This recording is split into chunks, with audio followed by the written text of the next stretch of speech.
दिल्ली, जिसे कुछ खूबसूरत शहरों में से एक माना जाता है, जहां हमें कई प्राचीन इमारतें देखने को मिलती हैं, पर आज हम आपको इसके दूसरे पहलू से रूबरू कराएंगे।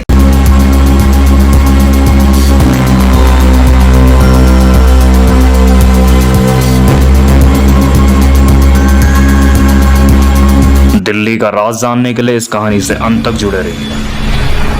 ये बात कुछ साल पहले की है, जब दिल्ली में पढ़ने वाले कुछ बच्चे जो भूत प्रेत की बातों में इंटरेस्ट रखते थे, एक दिन उन सब ने मिलकर नाइट आउट का प्लान बनाया और रात के 10 बजे वो सब नाइट आउट के लिए गए। दिल्ली के फेमस प्लेस कनॉट प्लेस में मिले।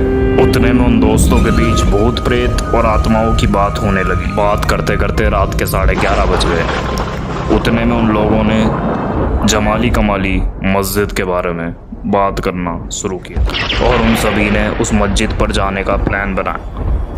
रबीना, अफरीन, राहुल, विकास और रॉकी ठीक 12 बजे उस मस्जिद के सामने जाकर खड़े हो गए। रबीना और अफरीन बहुत ही डरे हुए थे। वो अपने दोस्तों को बार बार घर जाने के लिए बोल रहे थे, जल्दी कर यार, कुछ नहीं लग रहा। पर राहुल, विकास और रॉकी ने इनकी बात नहीं सुनी और वह 5 मस्जिद के गेट पर जाके खड़े हो गए। जैसे ही वो मस्जिद के गेट के पास पहुंचे, उन्हें अंदर से बहुत ही अजीब अजीब आवाजें सुनाई देने लगी। रॉकी ने अजीब अजीब आवाजें निकाल के डरा रहा था। फिर इन लोगों ने 2-2 जनों का ग्रुप बनाया और रॉकी को इन लोगों ने अकेला छोड़ दिया, क्योंकि रॉकी इन सबको बहुत ही परेशान कर रहा। अफरीन, विकास और रुबीना और राहुल अलग अलग चले गए। अब रॉकी एकदम से बिल्कुल अकेला पड़ गया था। रॉकी ने जेब से सिगरेट निकाली और पीना शुरू किया। एक कस लेते ही, जैसे ही उसने दूसरा कस लेने के लिए सिगरेट अपने मुंह के पास लाई, उसने देखा कि सिगरेट तो खत्म हो चुकी थी। ये देखकर वो बहुत ही घबरा सा गया और अचानक से उसके कान के पास एक अजीब सी आवाज आई, जिसने उसे अंदर से दहला के रख दिया। तुझे सिगरेट की तरह ही मैं जला कर रख दूंगा। इतना सुनते ही मानो उसका चेहरा जैसे सफेद सा पड़ गया और उसके रोंगटे खड़े हो गए थे। उसने अपने दोस्तों को बहुत आवाजें दी, पर किसी ने भी उसकी एक ना सुनी, क्योंकि उन्हें लगा ये तो नौटंकी कर रहा है। अफरीन और विकास वहां तलाशी की जगह एक दूसरे में ही व्यस्त थे। विकास जैसा ही अफरीन को किस करने वाला था, उतने में किसी ने उसके बाल पकड़कर इतनी जोर की धक्का मारा कि सामने वाली दीवार तोड़कर वो अगले कमरे में जा गिरा। और अचानक से अफरीन लड़कों की आवाज में हंसने लगी और उसने बोला, तुझे किसने आने के लिए बोला था? और इतना बोलते ही अफरीन ने उसे मार दिया। और जैसे ही जिन उसके शरीर से बाहर निकला, वो बेहोश होके वहीं गिर गई। रबीना और राहुल ये लोग अभी तक सुरक्षित थे, क्योंकि अभी तक इन्होंने कोई भी गलती नहीं की थी। पर अचानक से ये लोग घूमते घूमते अलग हो गए। उतने में रबीना को एक रोशनी सी दिखी।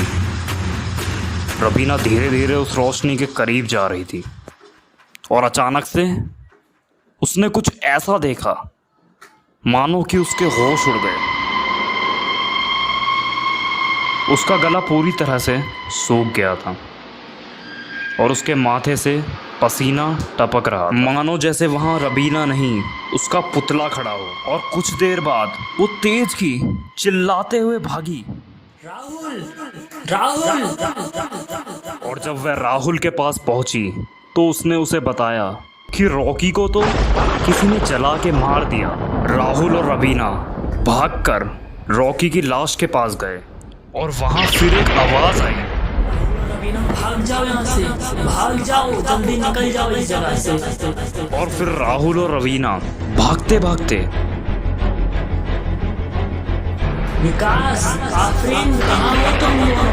विकास, आफरीन। उतने में रबीना किसी चीज से टकराई और जमीन पर जा गई। और राहुल ने जब रबीना को उठाया तो उसने देखा कि आफरीन तो जमीन पे बेहोश पड़ी हुई। और फिर उन्होंने आफरीन को उठाया और जैसे ही आफरीन ने आंखें खोली तो उसकी आंखें पूरी तरह से खून से भरी हुई। और ये देखकर रबीना और राहुल वहां से भागने की कोशिश करने लगी, लेकिन राहुल का पैर विकास के मरे हुए शरीर से टकराया और वो वहीं गिर गया। जैसे ही राहुल गिरा, अफरीन ने उसके दोनों पैरों को पकड़कर खींचा और उसके सर को उसके धड़ से अलग किया।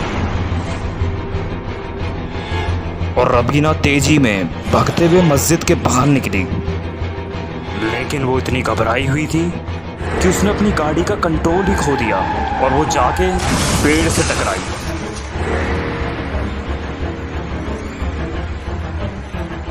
और उसकी मृत्यु हो गई। आप इस वीडियो को इतना शेयर कीजिए कि इस वीडियो में 24 घंटे में 2000 व्यू आते ही हम आपको इस मस्जिद से रूबरू कराएंगे लाइव।